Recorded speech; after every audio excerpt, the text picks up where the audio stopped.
Vamos a hacer un pequeño resumen. Este es el conector de alimentación. Introducimos los 19 voltios, atraviesa la bobina, el filtro y se convierte en V-in. V-in llega por aquí y va al primer MOSFET y lo atraviesa. Este MOSFET conduce, ya hemos visto cuáles son las condiciones de conducción de las puertas de polarización. Este MOSFET conduce, atraviesa el PQ7, también conduce, por lo cual tanto a la entrada como a la salida de estos MOSFET, en fuente aquí tendremos que tener 19 voltios y en drenador del PQ7 deberemos de tener 19 voltios. El voltaje viene al circuito Kelvin, también tenemos que tener 19 voltios en ambos extremos y vimos cómo estos 19 voltios alimentaban al circuito Charger y esto mandaban los pulsos al MOSFET superior e inferior para que empezaran a conmutar y cargaran y descargaran magnéticamente esta bobina, generando el circuito de batería. Pues además de alimentar esto, el Charger, estos 19 voltios vienen hasta la fuente del PQ5. Vienen, atraviesan el circuito Charger y vienen al PQ5. ¿Qué es el PQ5? El PQ5 es un MOSFET de tipo P que lo que hace es que cuando no estemos trabajando con cargador, dar paso al voltaje de batería. Por lo cual, si aquí tenemos 19 voltios de la alimentación y aquí tenemos los 14 voltios del voltaje de batería, este MOSFET no debe de conducir. ¿Y cómo es esto? Bien, vemos que cuando estamos trabajando con cargador o alimentador tenemos 19 voltios y aquí el voltaje de batería, la puerta es alimentada por V-in. Ya vimos hace un momento que V-in es el voltaje una vez pasado el filtro, el voltaje de entrada, los 19 voltios.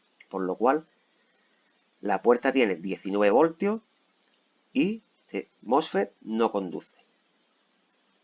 Simultáneamente, a la vez que ocurre esto, el Charger detecta que el cargador está, o el alimentador está puesto, que estamos trabajando con 19 voltios y por el pin 23 saca una señal ACPRN. Este voltaje que saca por el pin 23 llega a un MOSFET de tipo N, el PQ12, que hace polarizarlo. ¿Por qué lo polariza? Porque es un MOSFET de tipo N. Tipo N es más voltaje en puerta que en fuente. En fuente tenemos 0. Este MOSFET conduce. Y el voltaje V1 va a masa a través de la PR21. ¿Qué es V1? Pues aplicamos un control F o nos vamos aquí y V1 son los 19 voltios pasado el filtro que pasan por una resistencia. PR19. Bien. Repetimos. Cuando el alimentador está puesto, este MOSFET tiene 19 en la puerta y 19 en la fuente. Este MOSFET no conduce. Simultáneamente, ACPRN, que es un voltaje que saca el pin 23 cuando tenemos el alimentador puesto, polariza este MOSFET y V1, que son 19 voltios, van a masa. Cuando quitamos el voltaje de los 19 voltios, cuando quitamos el alimentador, esta señal se convierte en un 0. Por lo cual este MOSFET deja de conducir porque tiene igualada el voltaje de puerta a la de fuente y estos 19 voltios que antes iban a masa, ahora van a la base del transistor PQ9. Como es un NPN, le llega 19 voltios, este transistor polariza y lleva a la puerta un 0. Al llevar un 0 a la puerta, una masa, este MOSFET conduce. Ya tengo localizado nuestro MOSFET, que hace que el voltaje de batería no se enfrente con el voltaje de cargador. Vamos a medir, tenemos ya la fuente encendida, la batería puesta, y vamos a ver cómo en el MOSFET encontramos las dos tensiones. Medimos en el drenador y vemos que está la tensión que genera la batería. Medimos en la fuente y vemos que el voltaje que hay, o debe de haber, es el de cargador.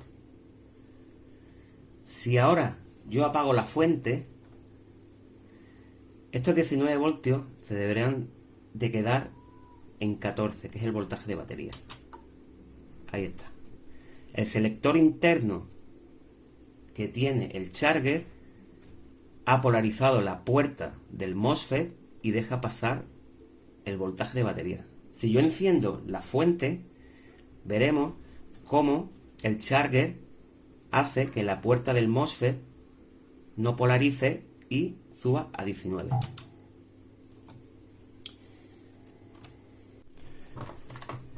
Vamos a ver el voltaje que hay en puerta, dependiendo si está trabajando con la fuente de alimentación o cargador o con voltaje de batería. Ahora mismo, con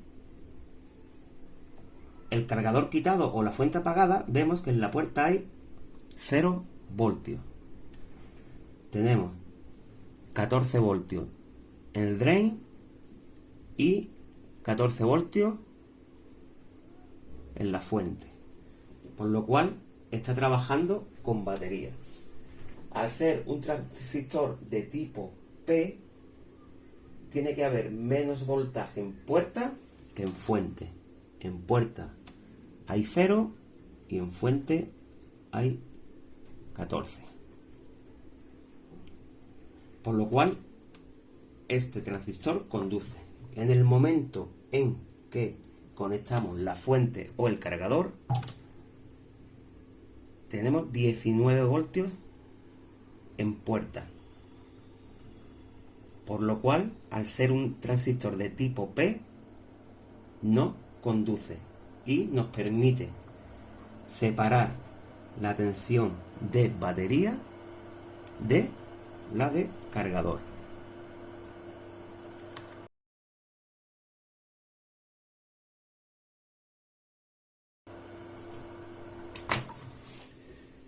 Repetimos.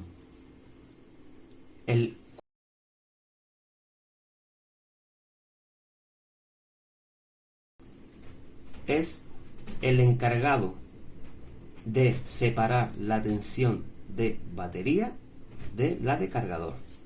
Es el encargado de que no se enfrenten.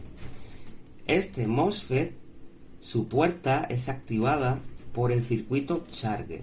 El circuito Charger tiene un selector interno que detecta cuando estamos trabajando con cargador o estamos trabajando con batería. Cuando estamos trabajando con cargador, con la alimentación de cargador, vemos que en puerta hay la tensión de cargador, en la fuente, perdón, hay tensión de cargador. Ahora. Y en el drain hay tensión de batería. Vemos que cuando están trabajando con cargador, en la puerta hay 19 voltios.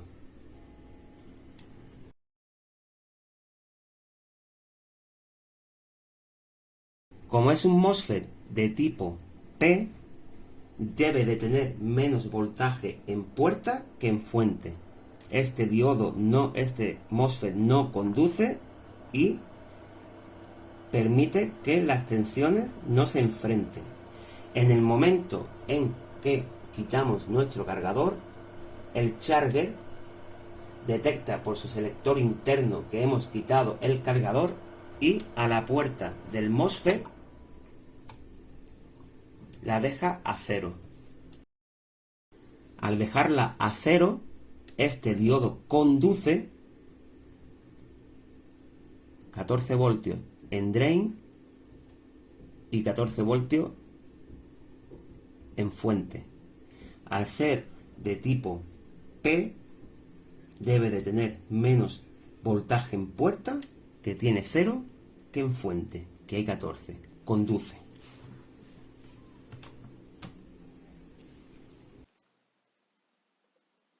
Una vez que ya hemos visto cómo se comporta el voltaje de batería dependiendo si hay tensión de alimentación principal de 19 o no, vamos a ver la comunicación de la batería con el KBC.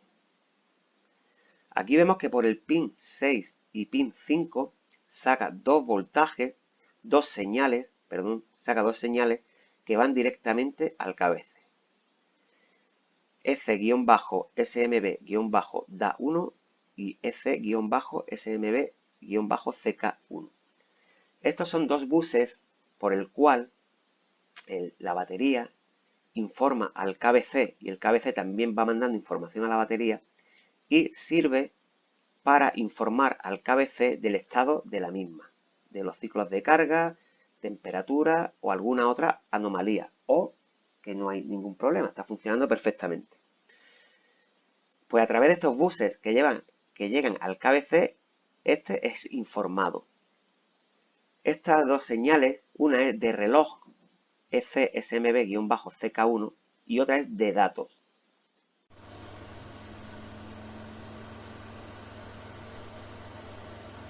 Vamos a medir la señal de reloj,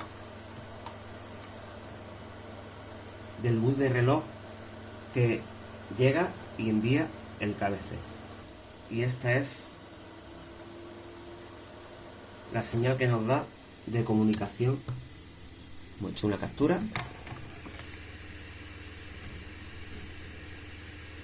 Hay comunicación de reloj. Ahora vamos a ver la comunicación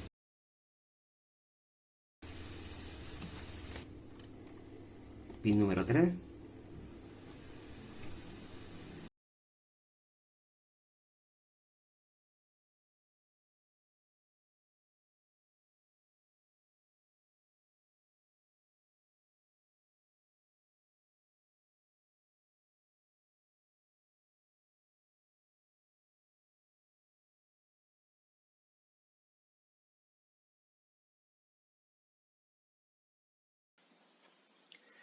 Si nos vamos al KBC, que está en la página 39, veremos cómo le llegan a través de estos buses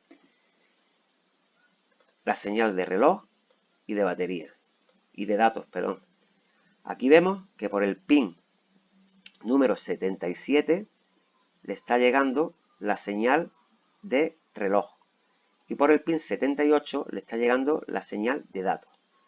Fíjense que dice que viene de la página 49, que es de donde está el conector de batería. Una vez que el KBC recibe esta información y la compara con las instrucciones que tiene grabada la BIOS, porque también el KBC está en comunicación con la BIOS, si da el visto bueno, saca una señal llamada FST-CHG, por aquí.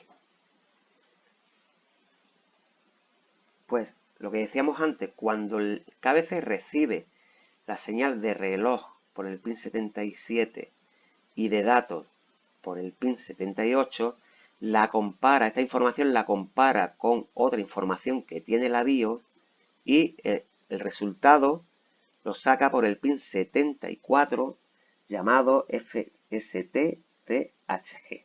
Si todo está correcto, saca por el pin 74 una señal que, si nos vamos al charger, que está en la página 47,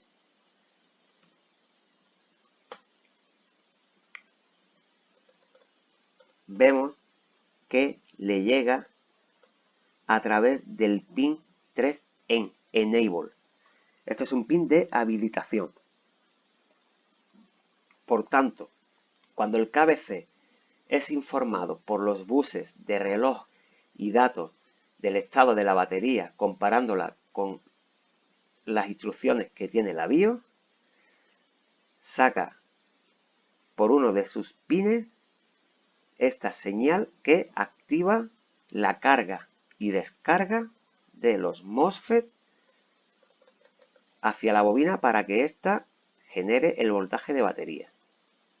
Si la información que le llega al KBC cuando la compara con la de la batería la da como que no es buena, sacará un 0. Esta señal no estará aquí, no tendremos señal, aquí habrá un 0, por lo cual el pin 3 no será habilitado y no tendremos la polarización de las puertas para que estos MOSFET carguen y descarguen magnéticamente en la bobina y genere el voltaje de batería.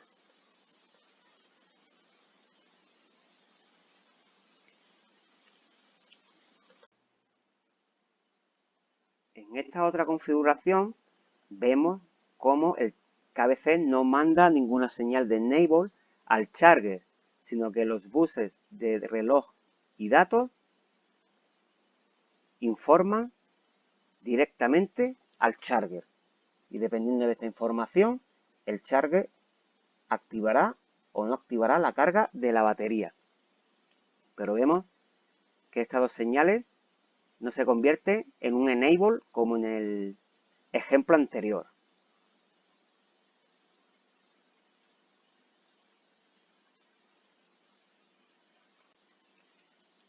En este último ejemplo vemos cómo la información que lee el KBC y la respuesta que da este no pasa por el charger, sino es enviada a la batería y el circuito interno de la batería es el que determina si carga o no carga la batería.